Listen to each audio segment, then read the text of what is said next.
I'm gonna call this "Numbers Don't Lie, but Liars Use Numbers," and it's an old saying, not a but it's timely in that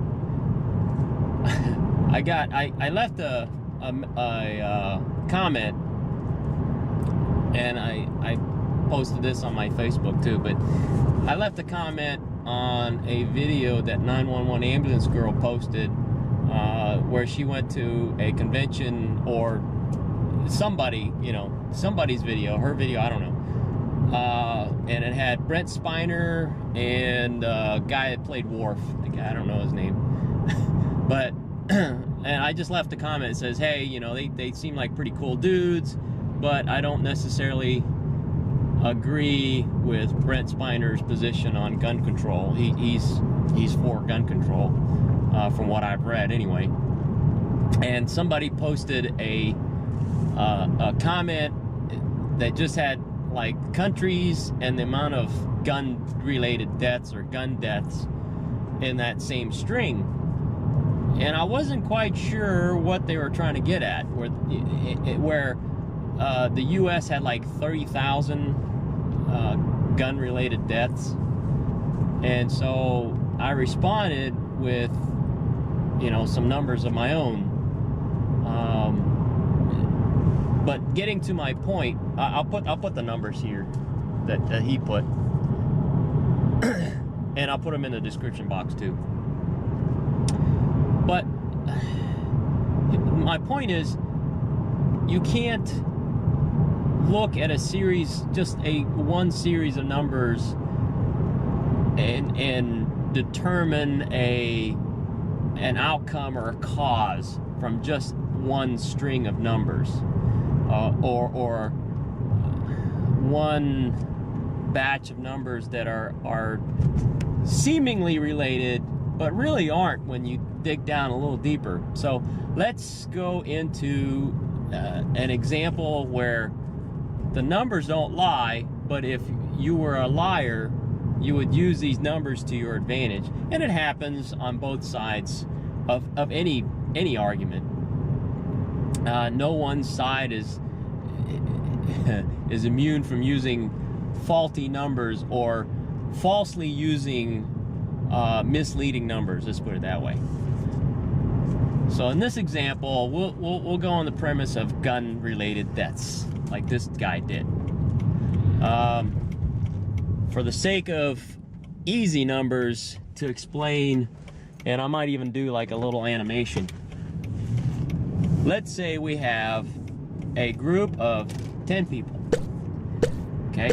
And one of the 10 people is a bad guy with a gun, and he takes his gun out and he shoots one person, okay? End of story. So 1 out of 10 people died because a bad guy with a gun killed somebody. So that's 10%. 1 out of 10 is 10%, right?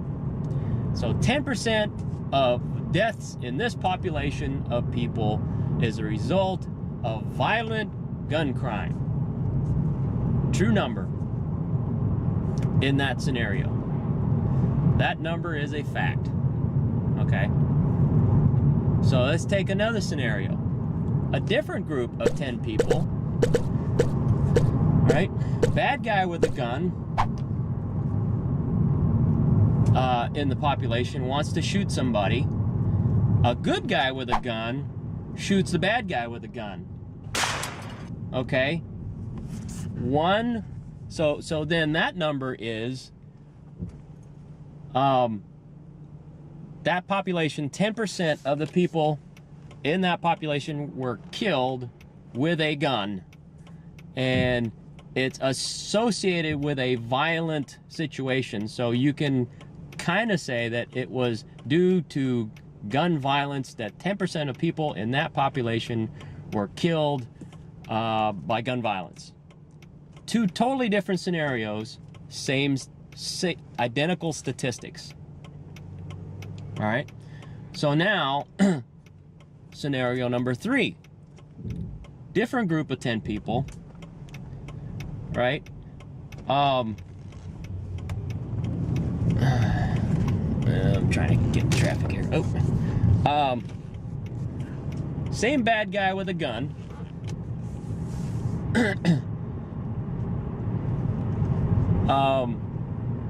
So you know, in the first two scenarios, in the first scenario, the bad guy with a gun was the only person with a gun.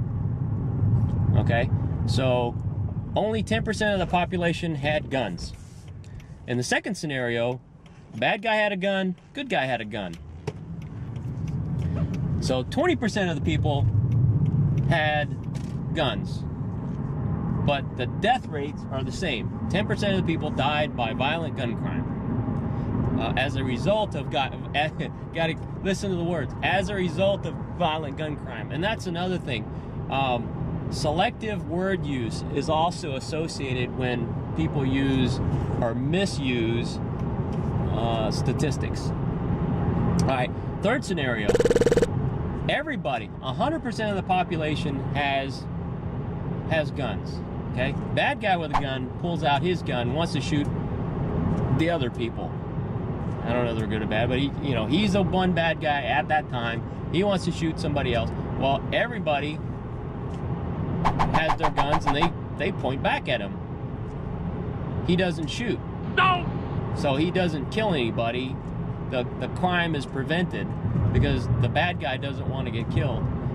So in that situation, 0% of the people were killed with as a result of violent gun crimes. But nobody says, but the missing statistic is 100% of the people own guns in that scenario.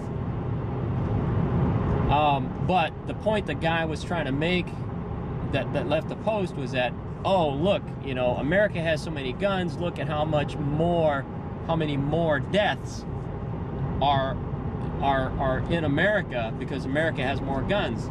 Well, but when you look at the per capita numbers, or for those of you low information voters, per capita means per 1,000 people versus a percentage, which is per 100 people or per 100 units. But per capita, per 1,000 people, the rates in countries with lower gun ownership is actually higher than the United States. Yes, the number of gun deaths as a result of gun violence or whatever is higher than some countries in the United States, but there are more people in the United States. So let's take a different scenario, right? You got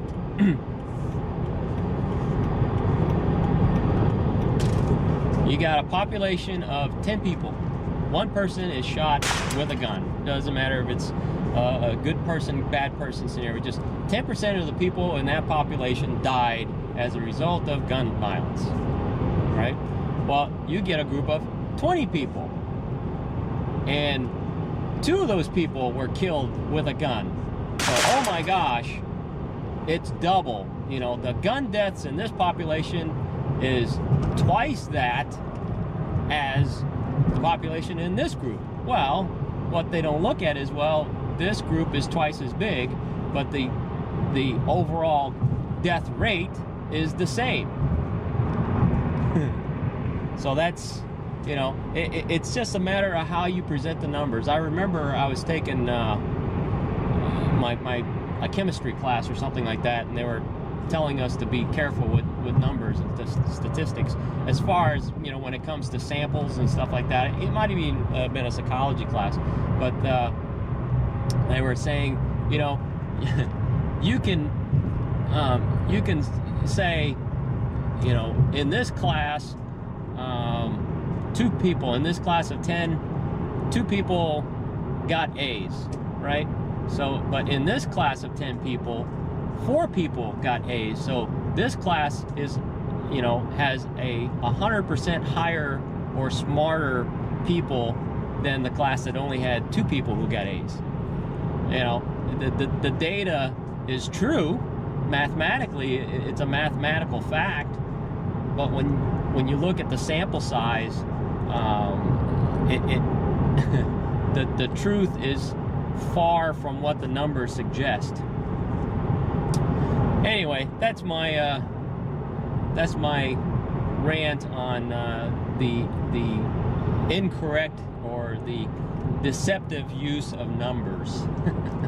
And I'm not saying my numbers are right either, but just to base a perception on one set of numbers that may or may not even be true. I don't know where the heck he got his numbers. I mean, I got Google, so my numbers are probably no better or no worse than his. But I kind of, pun intended, shot holes all over his premise. And at the end of the comment, I said, well,